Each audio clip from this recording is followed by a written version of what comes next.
छोरा, उठ जा छोरा, उठ जा। यो चंचल कहाँ रह गई? डॉक्टर को बुलाने गई थी, अभी तक ना आई।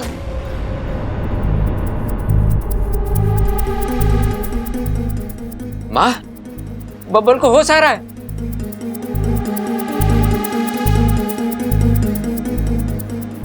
अबे बैठ जा, हाँ बैठ जा।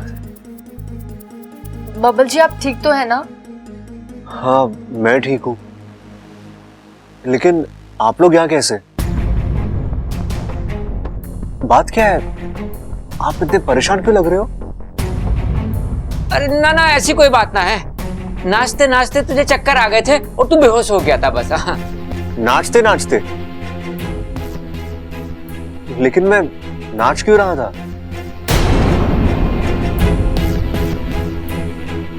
अरे छोरा, संगीत में नाचेगा नहीं तो क्या कुश्ती लड़ेगा? अरे दादी, संगीत में कुश्ती भी होवे है के? म्यूजिकल कुश्ती कहते होंगे उसे। अरे दादी पहले बताती तो फिर अखाड़े में ही संगीत करा देते ना। लेकिन छोटे, अखाड़े में संगीत कराएंगे तो लोग पहले क्या करेंगे? कुश्ती लड़ते लड़ते नाचेंगे या नाचते नाचते कुश्ती लड़ेंगे? भाई ये बात तो मैंने सोची ना, पिताजी से पूछते हैं। पिताजी, आपका संगीत कहाँ हुआ था? पहले वाला कहाँ हुआ था वो तो मैंने याद ना है, दूसरा वाला तेरे कान के नीचे होगा, ये तय है। दादी, ये किसकी संगीत की बात कर रहे हैं? माँ, ये तो अपना संगीत ही भूल गया। अरे चुप कर, शादी की भाग दौड़ की वजह से ऐसा हो गया। छोरा, तेरा शरीर और दिमाग दोनों थक गए, तू आराम कर। हाँ माँ, इसीलिए मैं कह रहा था शादी आगे धकेल दो। अरे पिताजी, बोल क्या रहे हो आप? किसकी शादी? कैसी शादी? कौन सी शादी? अरे छोरा, तेरी और अमृता की शादी। अरे मेरी और अमृता की शादी?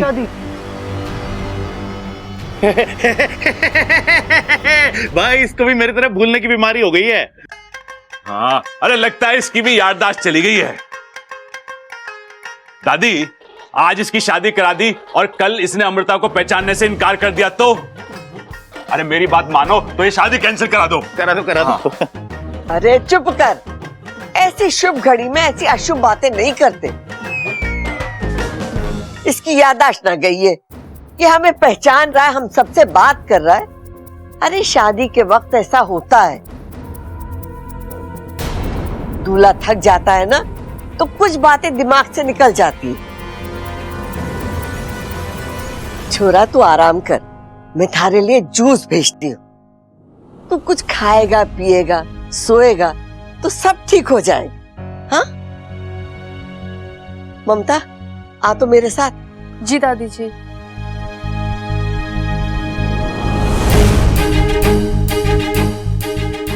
बब्बा, कैसा लग रहा बेटे?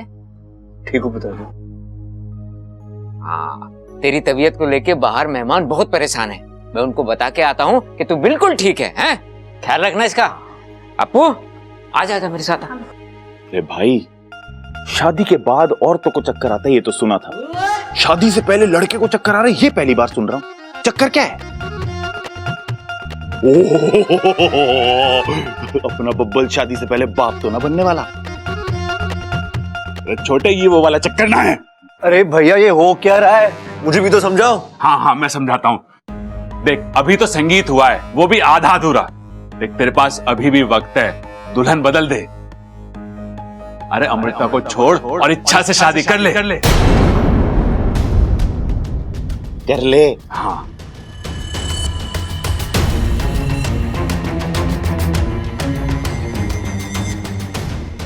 अब तबीयत कैसी है बबल? मैं ठीक हूँ, लेकिन आप कौन है?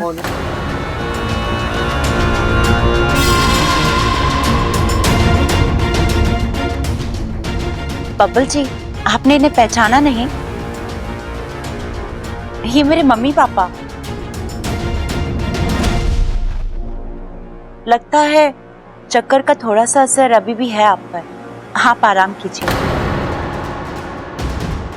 हाँ हाँ, इसे आराम की जरूरत है, हम लोग बाहर वेट करते हैं, आ जाओ, चलो आइए, आ जाइए, आइए। आइए।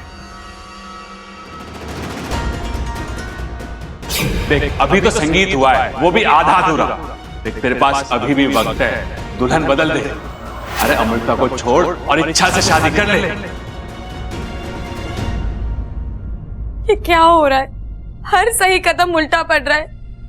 अगर आज भी ऐसा ही कुछ। इच्छा, इच्छा,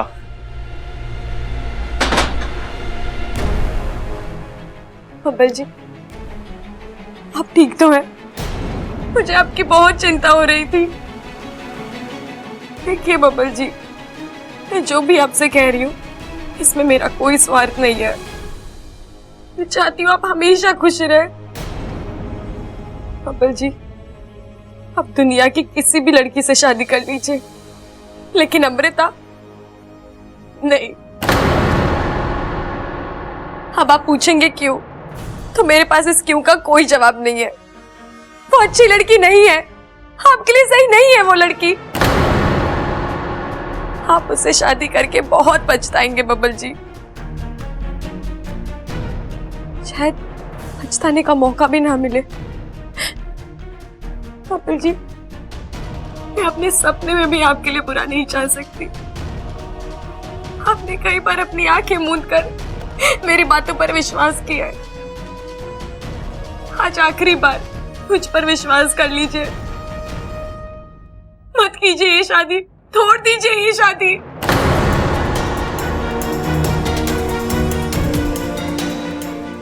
ठीक है, तोड़ देता हूं मैं ये रिश्ता। मना कर देता हूं अमृता से शादी करने से, लेकिन मेरी एक शर्त है। अच्छा, कैसी शर्त बब्बल जी?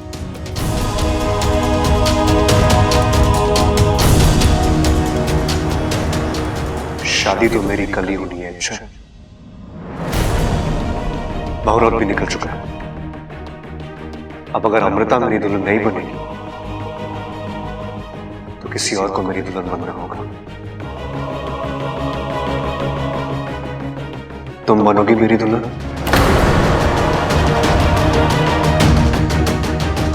करोगी मुझसे शादी?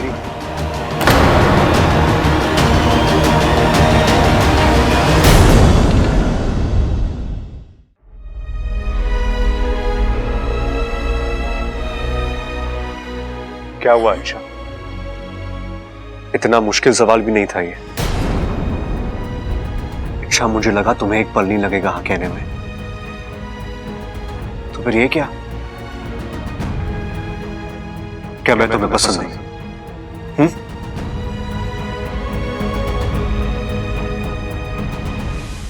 नहीं, ऐसा लग तो नहीं रहा। अच्छा,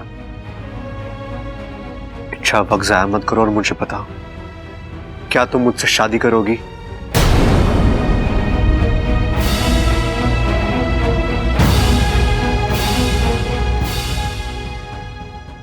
नहीं बब्बल जी, मैं आपसे शादी नहीं कर सकती। तो फिर तुम मुझे किस हक से रोक रही हो? इसमें हक की बात कहां से आई बब्बल जी? मैं जानती हूँ अमृता आपके लिए सही लड़की नहीं है। आपको कभी भी धोखा दे सकती है। आपका दिल टूट जाएगा बब्बल जी। इच्छा, टूटने दो मेरे दिल को। इसे टूटने की आदत पड़ चुकी है अभी।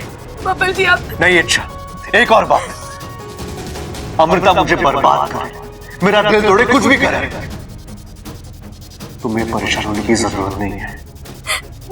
नहीं इच्छा, क्या लगता हूं मैं तुम्हारा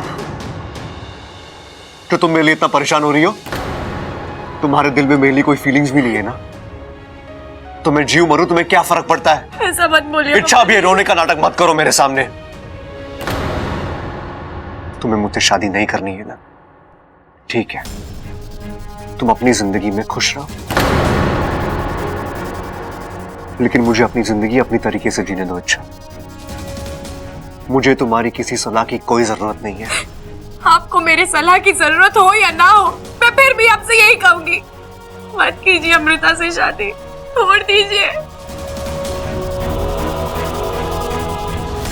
तुमने ना कहा है ना, अब तो इस शादी होकर रहेगी इच्छा।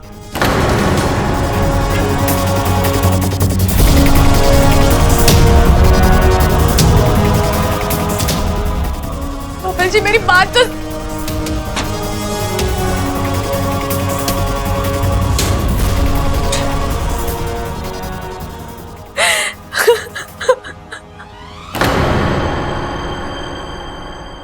हाय अम्मा जी, मेरा दिल बहुत घबरा रहा है। मेरा बब्बन अचानक से बेहोश हो गया। अब कैसा है वो, क्या हुआ उसे? अम्मा जी ये बता रहे थे कि होश में आने के बाद बड़ी बहकी बहकी सी बातें कर रहा है और उसे कुछ याद ना है। अपनी शादी, अपना संगीत कुछ याद ना है अम्मा जी। और उसकी माँ जिसने उसे पैदा किया है वो तो याद रखेगा ना अम्मा जी, अपनी माँ को बताओ अम्मा जी। रुक जा चंचल, रुक जा। अरे मुझे कुछ सोचने दे, समझने दे। माँ, मैं समझ गया। अपना बब्बल अभी मानसिक रूप से शादी के लिए तैयार नहीं है। अभी भी समय है माँ, यो शादी आगे धकेल दे। थारी सुई वहीं जाकर अटक गई ना। मैंने कहा ना सब कुछ ठीक हो जाएगा। अरे एक बार बबल को आ जाने दे, मैं खुद उससे बात करूंगी। दादी, बब्बल, बब्बल मेरा बच्चा, तू ठीक है ना? तुझे क्या हो गया था? बेहोश हो गया था?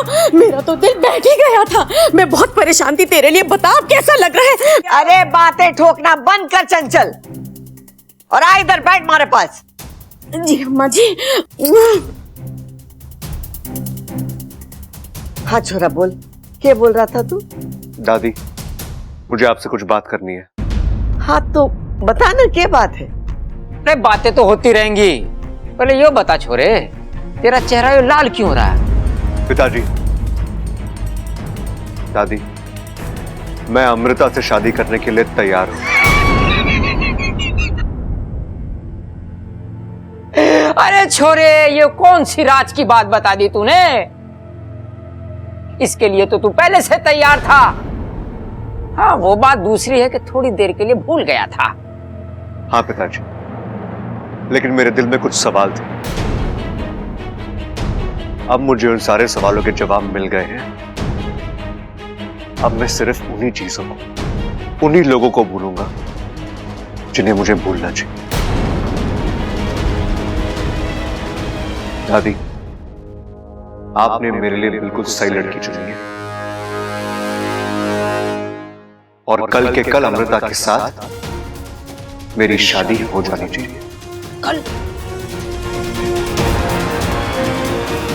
मैंने कहा था ना सब कुछ ठीक हो जाएगा।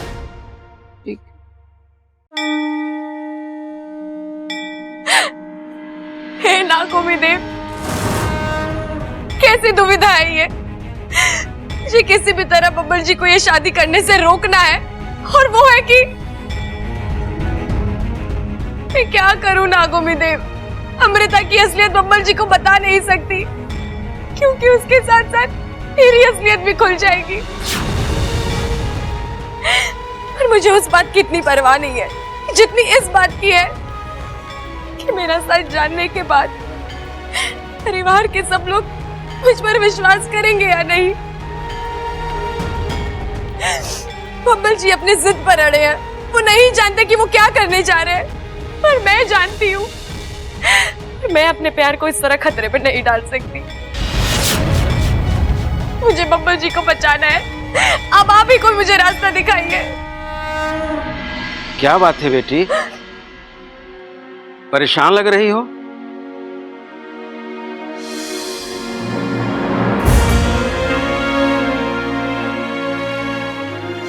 परेशान तो हूँ पंडित जी, नागिन होने की और इंसान से प्यार करने की परीक्षा दे रही हूँ। देखो बेटी, ये नागोमी देव का घर है। यहाँ पर हर पहेली को सुलझाया जाता है, हर समस्या का हल निकल आता है। यहाँ खुल के कहो क्या हुआ है। जो दर्द मुझे मिला है वही दर्द मैं इस परिवार को दूंगी। इस परिवार के एक एक सदस्य को भयानक मौत दूंगी। नहीं, कुछ ही घंटों में बब्बल की नाग आत्मीकरण विधि शुरू होगी। बचा लो अपने बब्बल को, जाओ।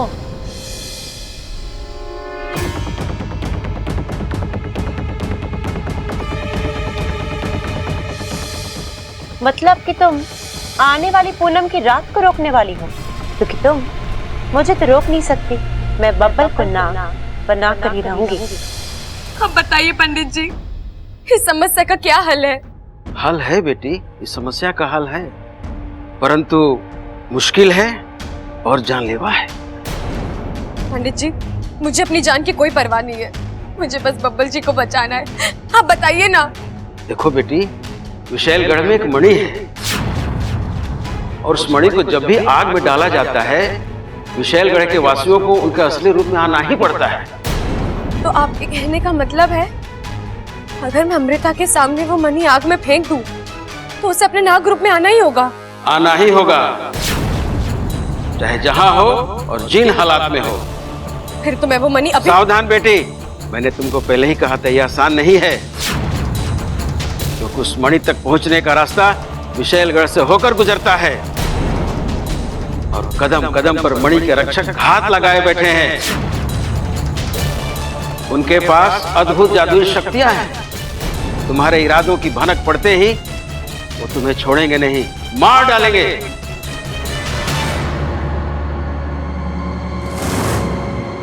मैं मर भी जाऊं तो मुझे कोई परवाह नहीं, लेकिन अब मैं वो मणि विशैलगढ़ से यहाँ लेकर ही आऊंगी।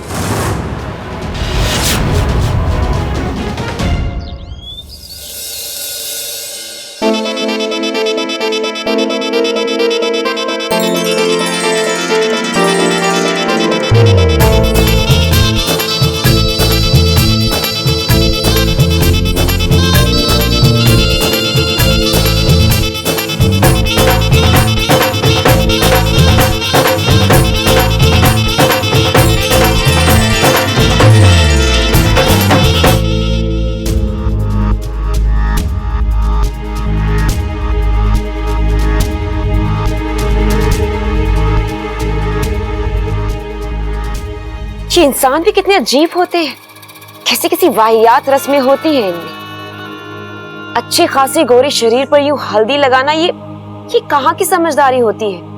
दीदी, अब इंसानों की बस्ती में आए हैं तो रस्में तो निभानी पड़ेंगी। और उससे जो तुम्हारी त्वचा खराब होगी उसका क्या? बर्दाश्त कर लूंगी। बब्बल को पाने के लिए इतनी तकलीफ तो मैं झेल सकती हूँ।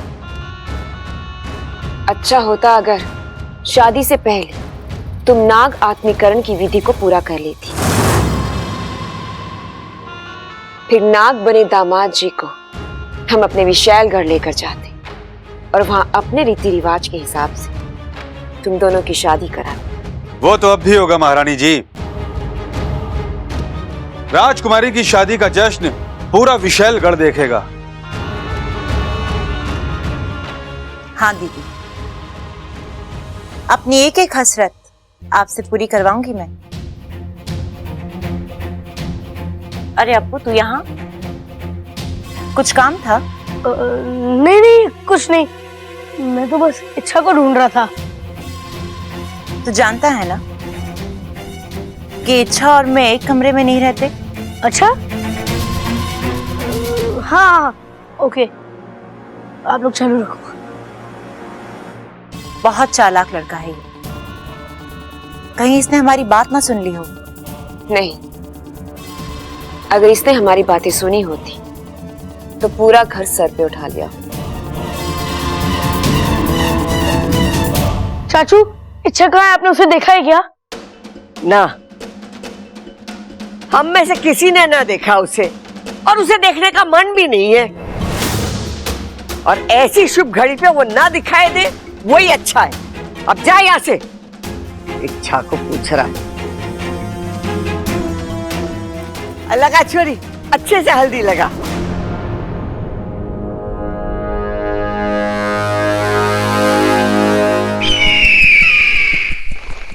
इच्छा,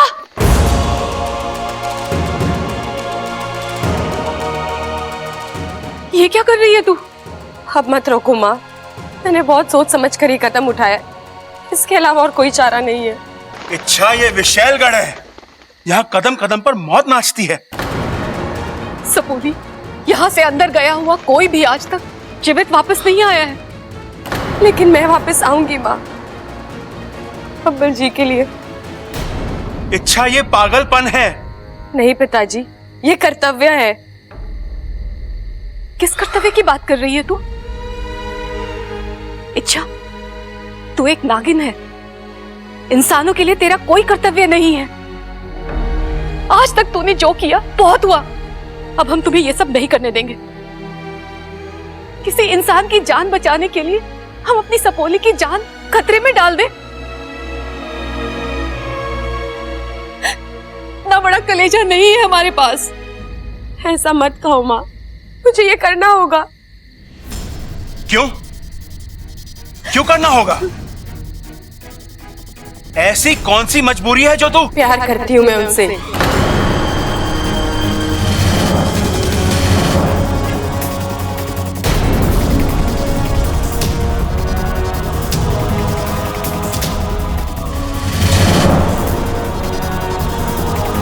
पिताजी, मैंने आज तक आपसे कुछ नहीं मांगा, कभी कोई जिद नहीं की, लेकिन आज मेरी एक जिद पूरी कर दीजिए। आप इन्हें सिखाया ना कि कर्तव्य से मुंह मोड़ना गलत है, लेकिन प्यार से मुंह मोड़ना पाप है। पिताजी, अगर आज मैंने ये नहीं किया तो मैं अपने आप को कभी माफ नहीं कर पाऊंगी।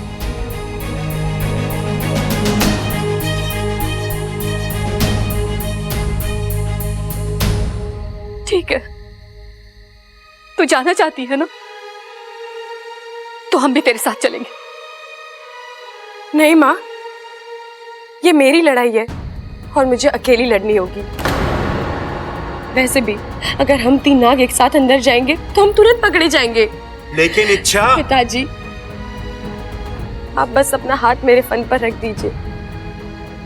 आप दोनों का ये आशीर्वाद ही मेरे सामने ढाल बनकर खड़ा होगा। ठीक है इच्छा, जा, हमारी सारी शक्तियां तेरे साथ है। नागोविंद देव का आशीर्वाद तुझ पर हमेशा बना रहे।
ये देखो। अरे क्या कर रहा है बबल? शादी में खुद तैयार ना होते, ये हक भाइयों का होवे।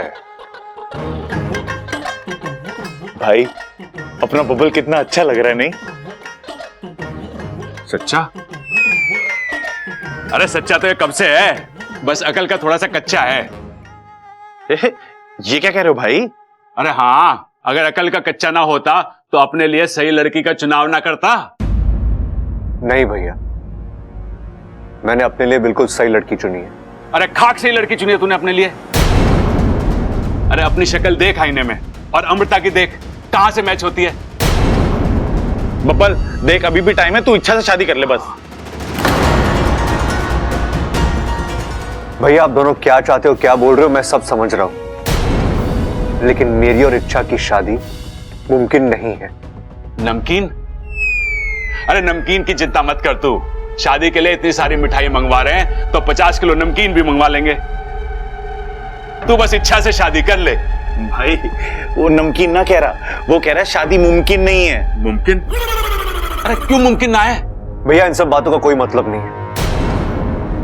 जो हो रहा है उसे होने दीजिए।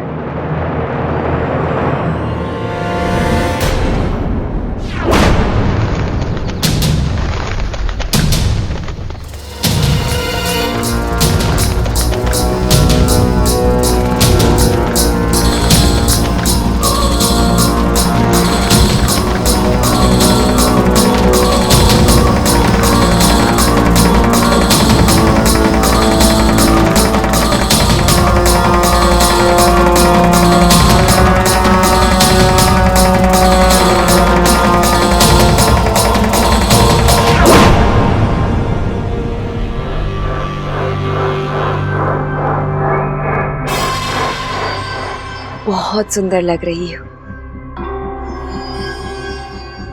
हमारा रिश्ता तो बहनों का है, लेकिन हमने बचपन से लेकर आज तक तुम्हें सिर्फ माँ जैसा प्यार दिया है। और हर माँ यही चाहती है कि उसकी बेटी के चेहरे पर यही खुशी रहे।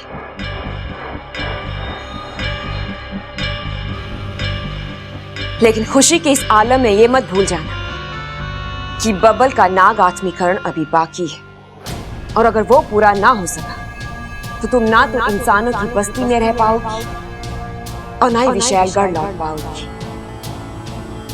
तुम्हारी शादी की ये खुशियां मौत के मातम में बदल जाएंगी।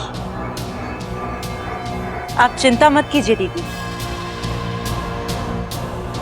एक बार ये शादी हो जाए, मेरा बबल को नाग बनाना और भी आसान हो जाएगा। एक तो वो मेरा पति होगा और उसे बचाने वाली वो इच्छा, वो भी उसके साथ नहीं होगी। आने वाली पूनम की रात विशैली एक नया इतिहास रचेगी।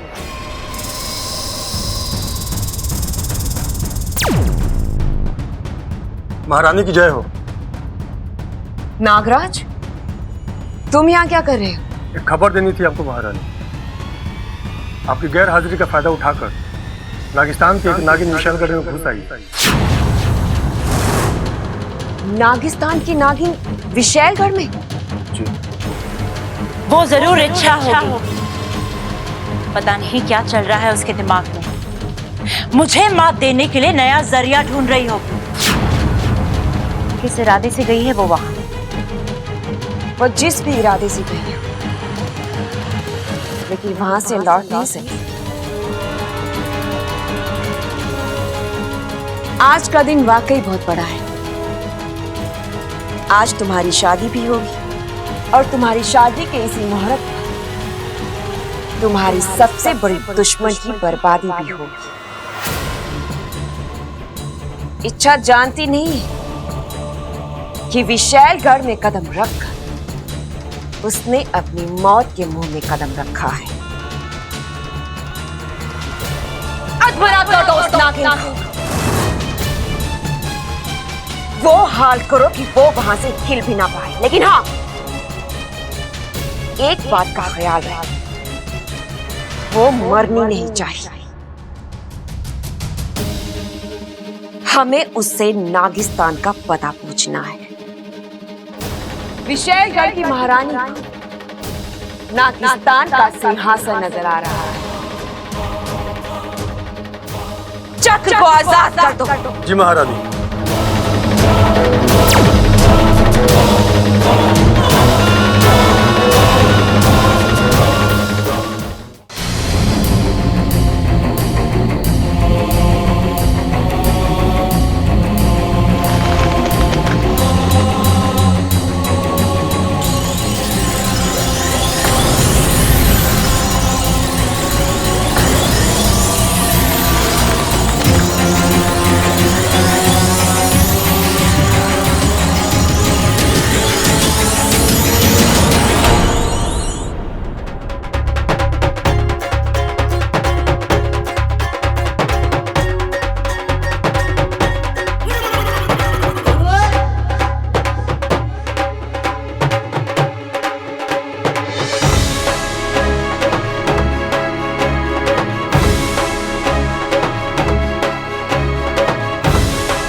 क्या कर रहे हो आप? नाच रहे हो या कसरत कर रहे हो? अरे जब दिल में नाचने की हसरत ना हो ना तो नाच कसरत बन जावे। भाई बिल्कुल सही कह रहे हो आप, बात आपकी बिल्कुल सही है। क्या सोचा था और क्या हो गया? अमृता हमारे बब्बल को उड़ा के ले गए। अरे दुख इस बात का ना है, दुख इस बात का है कि अमृता हमारे बबल को उड़ा के ले गई। क्या कर रहे हैं? अरे पिताजी आराम से, कहीं टूट फूट जाओगे तो लेने के देने पड़ जाएंगे। अरे तो क्या दिक्कत है भाई, घर पे गोंद की बोतल पड़ी है ना, पिताजी को चिपका के छत पे सुखा देंगे।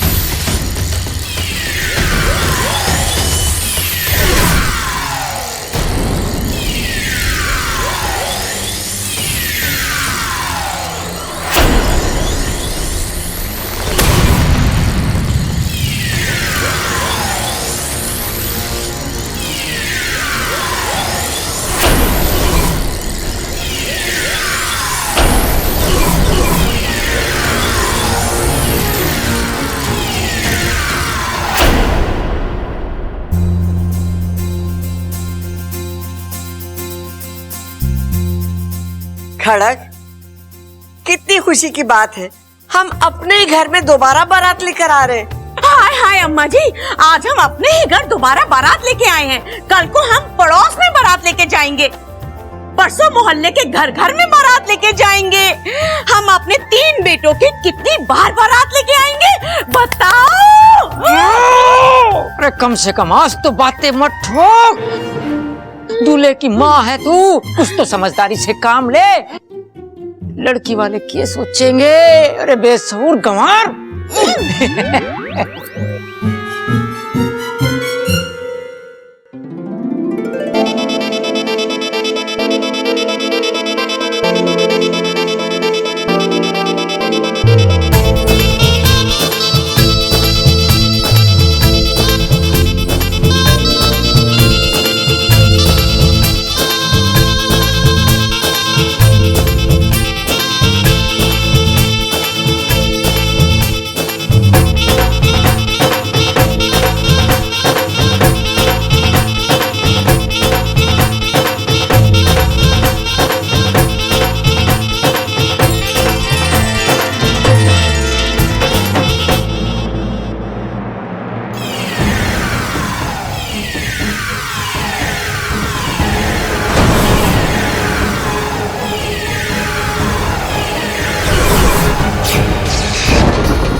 स्वागत की रस्म तो हो गई, अब जयमाल की रस्म होगी।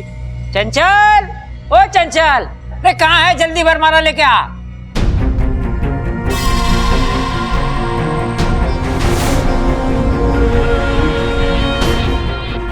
दे दे दोनों को। ये ले मेरे बच्चे।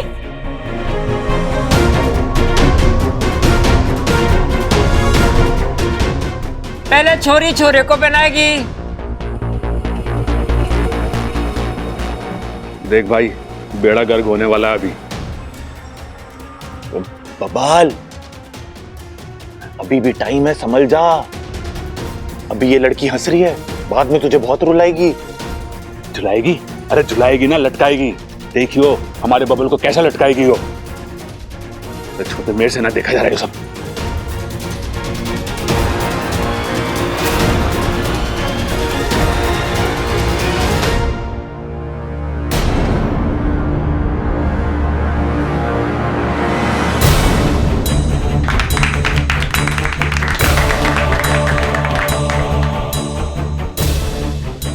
अब तू पहना दे भाई।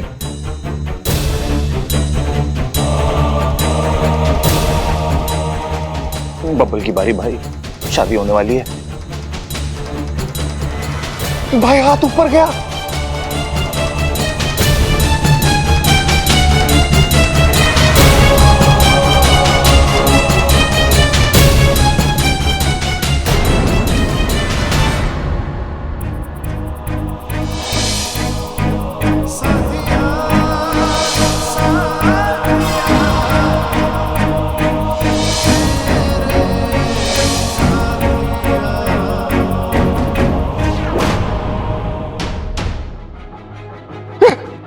भाई बब्बल रुक गया। अरे झुक गया तो मैं क्या करूं? इसे घड़ी जल्दी है जयमाला पहनने की। भाई झुक गया नहीं, बब्बल रुक गया है।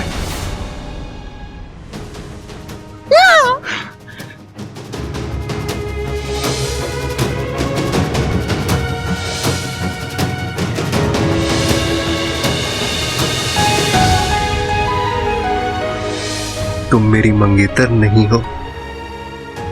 तो हम आपके हैं कौन? मुझे तुमसे कुछ कहना था। तो फिर कह दीजिए ना। मैं जानती हूँ अमृता आपके लिए सही लड़की नहीं है, आपको कभी भी धोखा दे सकती है। नहीं बब्बल जी, मैं आपसे शादी नहीं कर सकती।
क्या हुआ बब्बल जी?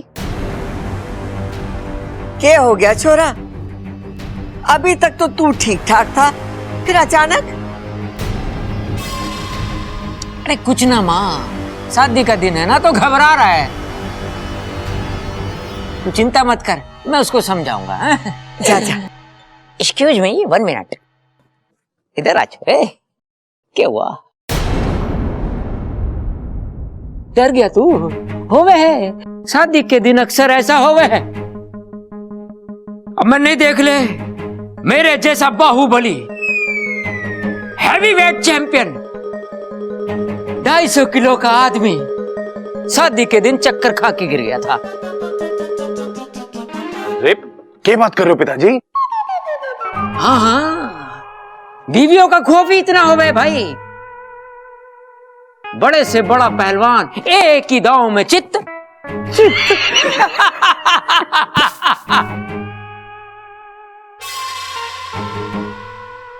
खड़क। चल भाई पहना दे, माला पहना दे।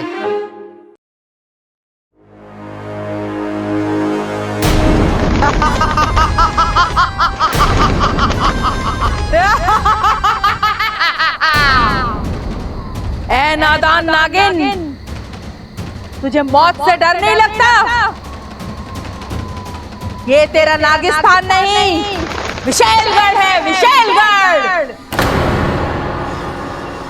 और मैं हूँ खलीला।